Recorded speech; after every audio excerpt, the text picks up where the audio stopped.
Bacaan Alkitab hari ini dari kitab Imamat, pasalnya yang kelima. Apabila seseorang berbuat dosa, yakni jika ia mendengar seorang mengutuki dan ia dapat naik saksi karena ia melihat atau mengetahuinya, tetapi ia tidak mau memberi keterangan, maka ia harus menanggung kesalahannya sendiri.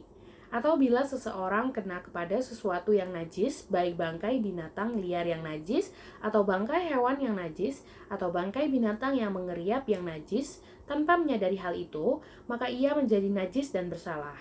Atau apabila ia kena kepada kenajisan berasal dari manusia, dengan kenajisan apapun juga ia menjadi najis. Tanpa menyadari hal itu, tetapi kemudian ia mengetahuinya, maka ia bersalah. Atau apabila seseorang bersumpah teledor dengan bibirnya, hendak berbuat yang buruk atau yang baik, sumpah apapun juga yang diucapkan orang dengan teledor tanpa menyadari hal itu, tetapi kemudian ia mengetahuinya, maka ia bersalah dalam salah satu perkara itu. Jadi apabila ia bersalah dalam salah satu perkara itu, haruslah ia mengakui dosa yang telah diperbuatnya itu.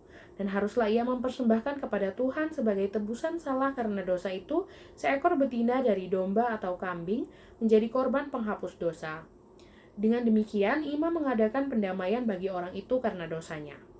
Tetapi jikalau ia tidak mampu untuk menyediakan kambing atau domba, maka sebagai tebusan salah karena dosa yang telah diperbuatnya itu, haruslah ia mempersembahkan kepada Tuhan 2 ekor burung tekukur atau 2 ekor anak burung merpati, yang seekor menjadi korban penghapus dosa, dan yang seekor lagi menjadi korban bakaran. Haruslah ia membawanya kepada imam, dan imam itu haruslah lebih dahulu mempersembahkan burung untuk korban penghapus dosa itu. Dan haruslah ia memulas kepalanya pada pangkal tengkuknya, tetapi tidak sampai terpisah. Sedikit dari darah korban penghapus dosa itu haruslah dipercikannya ke dinding mesbah, tetapi darah selebihnya haruslah diletakkan keluar pada bagian bawah mesbah. Itulah korban penghapus dosa. Yang kedua, haruslah diolahnya menjadi korban bakaran sesuai dengan peraturan. Dengan demikian, imam mengadakan pendamaian bagi orang itu karena dosa yang telah diperbuatnya, sehingga ia menerima pengampunan.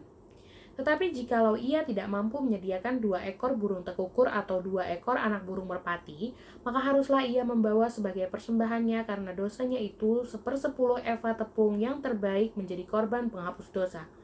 Tidak boleh ditaruhnya minyak dan dibubuhnya kemenyan di atasnya, karena itulah korban penghapus dosa. Lalu haruslah itu dibawanya kepada imam, dan imam itu haruslah mengambil daripadanya segenggam sebagai bagian ingat-ingatannya, lalu membakarnya di atas mezbah di atas segala korban api-apian Tuhan. Itulah korban penghapus dosa. Dengan demikian, imam mengadakan pendamaian bagi orang itu karena dosanya dalam salah satu perkara itu, sehingga ia menerima pengampunan. Selebihnya adalah bagian imam, sama seperti korban sajian. Korban penebus salah. Tuhan berfirman kepada Musa, apabila seseorang berubah setia dan tidak sengaja berbuat dosa dalam sesuatu hal kudus yang dipersembahkan kepada Tuhan, maka haruslah ia mempersembahkan kepada Tuhan sebagai tebusan salahnya seekor domba jantan yang tidak bercela dari kambing domba. Dinilai menurut shikal perak, yakni menurut shikal kudus, menjadi korban penebus salah. Hal kudus yang menyebabkan orang itu berdosa haruslah dibayar gantinya dengan menambah 1/5, lalu menyerahkannya kepada imam.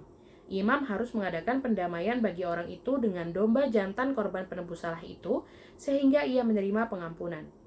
Jikalau seseorang berbuat dosa dengan melakukan salah satu hal yang dilarang Tuhan tanpa mengetahuinya, maka ia bersalah dan harus menanggung kesalahannya sendiri. Haruslah ia membawa kepada imam seekor domba jantan yang tidak bercela dari kambing domba yang sudah dinilai sebagai korban penebus salah.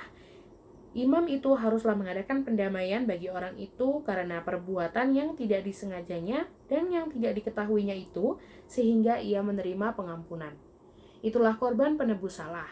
Orang itu sungguh bersalah terhadap Tuhan.